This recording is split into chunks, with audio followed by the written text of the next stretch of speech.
की कस्टडी ली है। आपको बता दें कि कुणाल जून 16 साल की उम्र से ही आपराधिक गतिविधियों में लग गया था और इसने पहली हत्या 16 साल की उम्र में कर दी थी, जिसके बाद से ये लगातार एसटीएफ और हरियाणा पुलिस के निशाने पर था।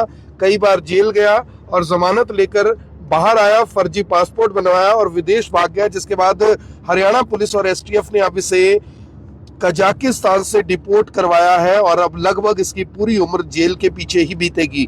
मेरी आप सभी लोगों से अपील, जो भी लोग इस वीडियो को देख रहे हैं इसे साथ के साथ जरूर शेयर करें। एसटीएफ के एसपी वसीम अकरम इस पूरे मामले पर क्या कहते हैं आपको सुनाते हैं। बहादुरगढ़ के नूना माजरा गांव का एक निवासी है, जिसके काफ़ी आपराधिक इतिहास रहा है। करीब अभी तक कुल मिलाकर उसके खिलाफ 15 मुकदमे अलग अलग धाराओं में जो संगीन अपराधों में दर्ज हुए हैं। और इनमें से कुछ अपराधों में ये जमानत पे था और जमानत के दौरान ही इसने फर्जी पासपोर्ट बनवा के भारत से भागने की प्रयास की और पहले दुबई और दुबई के अलावा दूसरे देशों में होते हुए ये यूएस में डंकी के माध्यम से जाने का प्रयास कर रहा था, और ताकि वहाँ से जाके अपना गैंग चला सके। तो इसको जो प्रोसेस के बीच में जो बीच की कंट्रीज़ थी वहाँ पे इसको इंफॉर्मेशन के आधार पे और कॉपरेशन के आधार पे इंटरपोल के मीडियम से वहाँ पे इसको डिटेन कराया गया। और डिटेंशन के बाद में उसकी फर्दर जो कार्रवाई है उस कार्रवाई के आधार पे, एक्स्ट्राडिशन रिक्वेस्ट के आधार पे इसके खिलाफ संबंधित देश कजाकिस्तान में कार्रवाई चल रही थी। उसकी अप्रूवल के बाद में इसको हिंदुस्तान लाया जा सका। ये 1 सितंबर को यहाँ दिल्ली से शारजा की ये फ़्लाइट से गया था, उसी पासपोर्ट का इस्तेमाल करके। उसके बाद में करीब 26-27 सितंबर तक ये शारजा दुबई में रहा। उसके बाद में फर्दर दूसरे अन्य देशों जैसे अजरबैजान और कजाकिस्तान में इसके द्वारा कुछ समय बिताया गया था। और ये कजाकिस्तान में अरेस्ट होने से पहले इसका इरादा आगे यूक्रेन जाने का था, और यूक्रेन के बाद आगे फर्दर यूएसए के लिए डंकी रूट से जाने का। कौन कौन से बड़े मामले थे इनके मुख्य मामलों में आप जैसे देखें तो एक रोहतक में अभी ट्रिपल मर्डर हुआ था 20 सितंबर को। उस ट्रिपल मर्डर में इसके द्वारा खुद क्लेम भी किया गया था बाकी लोग सारे में। उस ट्रिपल मर्डर में जो दूसरे विरोधी ग्रुप था सुमित कुलोट्रा, उसके 3 लोगों की मृत्यु हुई थी, और राहुल बाबा गैंग का उसमें ना हाथ सामने आया था। तो राहुल बाबा का निकट संबंध सहयोगी है, उसका साथी है, उसके गैंग के साथ काम करता है।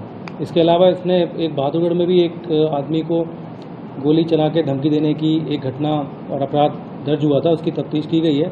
उसमें इसका रोल और भूमिका जो है संदिग्ध है, जिसके बारे में हम लोग अभी आज गिरफ्तारी डाल के रिमांड लेके इसके बारे में पूछताछ करेंगे। पूछताछ करने के बाद में इसमें स्थिति और साफ हो जाएगी।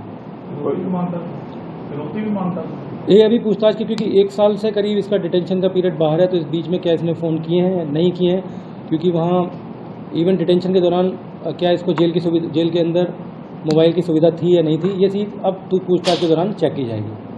पहले कौन से केस में जेल में उसके बाद फरार हुए? एक बहादुरगढ़ के ही एक मुकदमे में ये एक्सटॉर्शन के मुकदमे में पहले गिरफ्तार हुए हैं, और इसके अलावा आर्म्स एक्ट के कई सारे मुकदमे हैं, और इवन प्रिजन के रहने के दौरान मोबाइल का इस्तेमाल के मुकदमा भी इसके खिलाफ दर्ज हुआ था।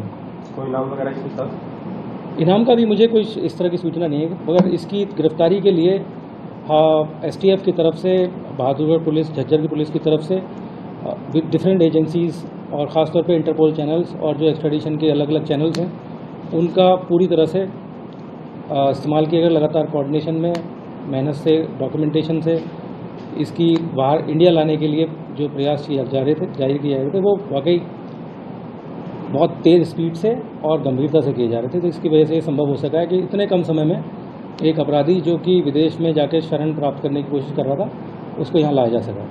सर, क्राइम में आने से पहले प्रोफाइल क्या, जैसे क्या कितना पढ़ा लिखा है, क्या दिया करता है? ये लड़का इसकी एजुकेशनल जो है वो तो करीब आई थिंक ये 12th पास है, मगर लोकल काम में आसपास इसके पिताजी का भी कुछ संदिग्ध गतिविधियों के बारे में परिवार के, वो हमारे संज्ञान में इसकी गिरफ्तारी के बाद में आई थी, जिसके बारे में हम लोग जांच कर रहे हैं। और बहादुरगढ़ और रोहतक के जो आसपास के इलाके के अपराधी हैं, उन अपराधी से इसका पुराना संपर्क रहा है। तो क्या कार्रवाई की जाएगी? आज इनको अदालत में अभी पेश किया गया। पेश करने के बाद में इसको रिमांड पे लिया जाएगा, और रिमांड पे लेने के बाद में जो इसके बकाया केस हैं, जैसे 2 केस का नाम मैंने लिया है अभी ख़ास तौर पे, इन केस में इसकी गिरफ्तारी और गिरफ्तारी के बाद में उससे संबंधित पूछताछ की जाएगी। इसके अलावा बाकी जो मुकदमे में जिनकी इसमें तारीखें तोड़ी हैं और वहाँ से ट्रायल के दौरान तारीखों को पेश नहीं हुआ, उसमें सब में ये भगोड़ा अपराधी घोषित किया हुआ है और भगोड़ा अपराधी होने के कारण अब जेल से इस संबंध में जो मुकदमे दर्ज हुए होंगे और जो कार्रवाई होगी वो अदालत के आदेश के अनुसार अमल में लाई जाएगी। अभी ये तफ्तीश के दौरान क्लियर होगा कि इस फरारी के दौरान कौन इसको मदद कर रहे थे, इसका पासपोर्ट बनवाने में किन लोगों ने मदद की। एक मुकदमा इसके फर्जी पासपोर्ट के संबंध में एसटीएफ बहादुरगढ़ी उसकी तफ्तीश कर रही है और उसके संबंध में हमने कुछ लोगों की गिरफ्तारी की है, मगर उसमें फर्जी दस्तावेज किसने बनाए थे और कागज़ किसने बनाए थे, इसके संबंध में अभी तफ्तीश, इसकी गहन जांच की जाएगी इसकी मौजूदगी में, इसकी इंटेरोगेशन के दौरान। ठीक है।